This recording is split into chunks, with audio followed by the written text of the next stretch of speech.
ಇವತ್ತು ತಮಗೆಲ್ಲ ಗೊತ್ತಿರೋ ರೀತಿ ಬೆಂಗಳೂರು ಸ್ಥಾಪಕ, ಬೆಂಗಳೂರನ್ನು ಬೆಳೆಸಿದಂಥ ಸುಮಾರು 515 ವರ್ಷದ ಹುಟ್ಟುಹಬ್ಬದ ಒಂದು ಕೆಂಪೇಗೌಡರ ದಿನಾಚರಣೆಯನ್ನು ಮಾಡ್ತಾಯಿದ್ದೀವಿ. ಇದು ಪ್ರತಿಯೊಬ್ಬ ನಗರದ ನಾಗರಿಕನ ಹೆಮ್ಮೆ ಮತ್ತು ಅವರ ಕರ್ತವ್ಯನೂ ಕೂಡ ಇದರೊಳಗಡೆ. ಇಂಥ ಸಂದರ್ಭದಲ್ಲಿ ನನಗೂ ಒಂದು ದೇವ್ರ ಕೃಪೆ, ನನ್ನ ಒಂದು ಹುಟ್ಟುಹಬ್ಬನೂ ಇವತ್ತೇ ಬಿದ್ದಿರೋದ್ರಿಂದ ಇಲ್ಲಿ ಎರಡೂ ಒಂದು ರೀತಿಯಲ್ಲಿ ನಾವು ಹಬ್ಬವನ್ನು ಆಚರಿಸ್ತಾ ಇದ್ದೇವೆ. ಎಲ್ಲ ನಮ್ಮ ಜನಾಂಗದವರು, ನಮ್ಮ ಹಿತೈಷಿಗಳು, ಸ್ನೇಹಿತರು ಎಲ್ಲರೂ ಇಲ್ಲಿ ಸೇರಿದ್ದಾರೆ. ಬೆಂಗಳೂರು ನಗರವನ್ನು ಪ್ರತಿಯೊಬ್ಬರೂ ಉಳಿಸ್ತಕ್ಕಂಥದ್ದು ಇವತ್ತು ಅವಶ್ಯಕತೆ ಇದೆ. ಜನಸಂಖ್ಯೆ ಜಾಸ್ತಿ ಆಗಿದೆ. 1,30,30,00,000 ಜನಸಂಖ್ಯೆ ಇದೆ. 800 ಚದರ ಕಿಲೋಮೀಟ್ರು ನಗರೀಕರಣ ಆಗಿದೆ. ಇರ್ತಕ್ಕಂಥ ಪರಿಸರಕ್ಕೆ ಧಕ್ಕೆ ಆಗ್ತಕ್ಕಂಥ ರೀತಿಯಲ್ಲಿ ಈ ನಗರ ಬೆಳೀತಾ ಇದೆ.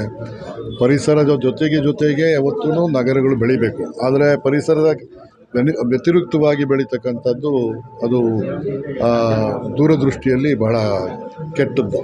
ಹಾಗಾಗಿ ನಾವು ಒತ್ತನ್ನು ಕೊಡಬೇಕು. ಉತ್ತಮ ನಾಗರಿಕತೆ, ಉತ್ತಮ ಆಡಳಿತ, ಉತ್ತಮ ನಗರದ ಸೌಲಭ್ಯಗಳನ್ನು ಕೊಡುವಂಥದ್ದಕ್ಕೆ ಈ ಸರ್ಕಾರ ಬಹಳ ಒತ್ತನ್ನು ಕೊಡ್ತಾ ಇದೆ. ಹಾಗಾಗಿ ನಮ್ಮ ಮುಖ್ಯಮಂತ್ರಿ ಇರ್ಬೋದು, ನಮ್ಮ ಉಪಮುಖ್ಯಮಂತ್ರಿ ಇರ್ಬೋದು, ಅವರೆಲ್ಲ ಭಗವಂತ ಇನ್ನೂ ಹೆಚ್ಚಿನ ಶಕ್ತಿಯನ್ನು ಕೊಟ್ಟು ಈ ನಗರ ಮತ್ತು ಈ ರಾಜ್ಯವನ್ನು ಉತ್ತಮ ಸ್ಥಿತಿಗೆ ತರೋದಕ್ಕೆ ಅವರ ಶ್ರಮ ಇರಲಿ ಅಂತ ಆಶಿಸ್ತೇನೆ. ಹಂಗೆ ನಮ್ಮ ಸ್ನೇಹಿತರು ಎಲ್ಲರೂ ಇವತ್ತು ಇಲ್ಲಿ ಆಚರಿಸಲೇಬೇಕು ಅಂಥೇಳಿ ಅವ್ರು ಗುರುತು ಮಾಡಿ ಇದೊಂದು ಆಚರಣೆಯನ್ನು ಮಾಡಿದ್ದಾರೆ. ಈ ದಿನ ನಮ್ಮ ನೆಚ್ಚಿನ ಸಿಂಗಳ ಸಮಾಜ ನಾಯಕರಾದ ಮಾನ್ಯ ವಿಧಾನ ಪರಿಷತ್ ಸದಸ್ಯರಾದ ಶ್ರೀ ಪಿ ಆರ್ ರಮೇಶ್ ಸರ್ಗೆ ಒಂದು ಹುಟ್ಟಿದಹಬ್ಬದ ಪ್ರಯುಕ್ತ ನಾವು ಅಭಿಮಾನಿ ಬಳಗದಿಂದ ನಾವೆಲ್ಲ ನಿರ್ಧಾರ ಮಾಡಿ ನಾವು ಹುಟ್ಟಿದಹಬ್ಬ ಆಚರಿಸಲು ನಿರ್ಧಾರ ಮಾಡಿದ್ವಿ. ಯಾಕಂದರೆ ಎಲ್ಲ ಮುಖಂಡರು ಇದೊಂದು ಸೇರೋ ಸಮಯ. ಹುಟ್ಟಿದಹಬ್ಬ ಆಚರಣೆಗಿಂತ ನಾವೆಲ್ಲ ಮುಖಂಡರು ಅವರು ಒಂದು ಕುಶಲೋಪಾಗಿ ಮಾತಾಡೋದಕ್ಕೆ, ಅವನ್ನ ಭೇಟಿ ಮಾಡೋಕ್ಕೆ, ಇದೆಲ್ಲ ನಮಗೆ ಒಂದು ಮುಖಂಡರಿಗೆ ನಮಗೊಂದು ಅವಕಾಶ. ಆ ಒಂದು ಅವಕಾಶನ ನಾವೆಲ್ಲ ಮುಖಂಡರಿಗೆ ಮಾಹಿತಿ ಕೊಟ್ಟು ಈ ಅವರು ಹುಟ್ಟಿದಹಬ್ಬ ಆಚರಿಸೋದ್ರ ಮೂಲಕ ನಮ್ಮೆಲ್ಲ ಕುಶಲೋಪಾಗಿ ವಿಚಾರಿಸ್ಕೊಂಡು ಮುಂದಿನ ದಿನಗಳಲ್ಲಿ ನಮ್ಮ ಕಾಂಗ್ರೆಸ್ ಸರ್ಕಾರ ನಮ್ಮ ನೆಚ್ಚಿನ ನಾಯಕರಾದ ಪಿ ಆರ್ ರಮೇಶ್ ಅವ್ರಿಗೆ ಮತ್ತೊಂದು ಬಾರಿ ವಿಧಾನ ಪರಿಷತ್ ಸದಸ್ಯರಾಗಿ ಆಯ್ಕೆ ಮಾಡಿಕೊಡ್ಬೇಕು. ಯಾಕಂದರೆ ಅವರು ಒಂದು ಜ್ಞಾನವಂತರು, ಎಲ್ಲ ವಿಧವಾದ ಅವರಲ್ಲಿ ಅಪಾರವಾದ ಜ್ಞಾನ ಇದೆ. ಆ ಜ್ಞಾನವನ್ನು ಸಮಾಜಕ್ಕೆ ಇದು ಮಾಡಿದಾಗ ನಮ್ಮ ಸರ್ಕಾರಕ್ಕೂ ಅದು ಅನುಕೂಲ ಆಗ್ತದೆ.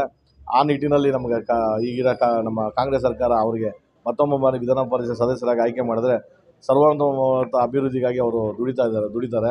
ಆದರೆ ನಮ್ಮ ಜನಾಂಗದ ಪರವಾಗಿ ನಾವು ಒಂದು, ಯಾಕಂದರೆ ನಾವು ಮೋಸ್ಟ್ ಬ್ಯಾಕ್ವರ್ಡ್ ಕ್ಯಾಸ್ಟ್, ನಾವು ಭಾಳ ಹಿಂದುಳಿದ ಸಮುದಾಯವಾಗಿದ್ದೀರಿ. ನಮ್ಮ ಗುರುತು ವಿಧಾನ ಪರಿಷತ್ ಯಾರೂ ಇಲ್ಲದಿರೋ ನಾವು ಭಾಳ ನೊಂದಿದ್ದೀರಿ. ದಯಮಾಡಿ ನಮ್ಮ ಸರ್ಕಾರಕ್ಕೆ ನಾವು ನಮ್ಮೆಲ್ಲರೂ ಒಂದೇ ವಿನಂತಿ, ಕಾಂಗ್ರೆಸ್ ಸರ್ಕಾರದಿಂದ ಈ ಸರಿ ನಮ್ಮ ಮಾನ್ಯ ಸದಸ್ಯ ಪಿ ಆರ್ ರಮೇಶ್ ಅವರು ಮತ್ತೊಮ್ಮೆ ಬಾರಿ ವಿಧಾನ ಪರಿಷತ್ ಸದಸ್ಯರಾಗಿ ಅದು ಆಗ ಜೊತೆಗೆ ಹುಟ್ಟೋದಬ್ಬನ ಆಚರಿಸ್ಕೊತಾ ಇದ್ದೀವಿ. ನಮ್ಮ ಕರ್ನಾಟಕ ರಾಜ್ಯದ ನಮ್ಮ ತಿಗಳರ ರಾಜ್ಯದ ಮುಖಂಡರು, ವಿಧಾನ ಪರಿಷತ್ತಿನ ಮಾಜಿ ಸದಸ್ಯರಾದಂಥ ನಮ್ಮ ರಮೇಶ್ ಅಣ್ಣವರಿಗೆ ನಮ್ಮ ಜನಾಂಗದ ಪರವಾಗಿ ಇವತ್ತು ನಾವೆಲ್ಲರೂ ಸೇರಿ ಅವರಿಗೆ ಶುಭಾಶಯಗಳನ್ನು ಕೋರ್ತಾ ಇದ್ದೀವಿ.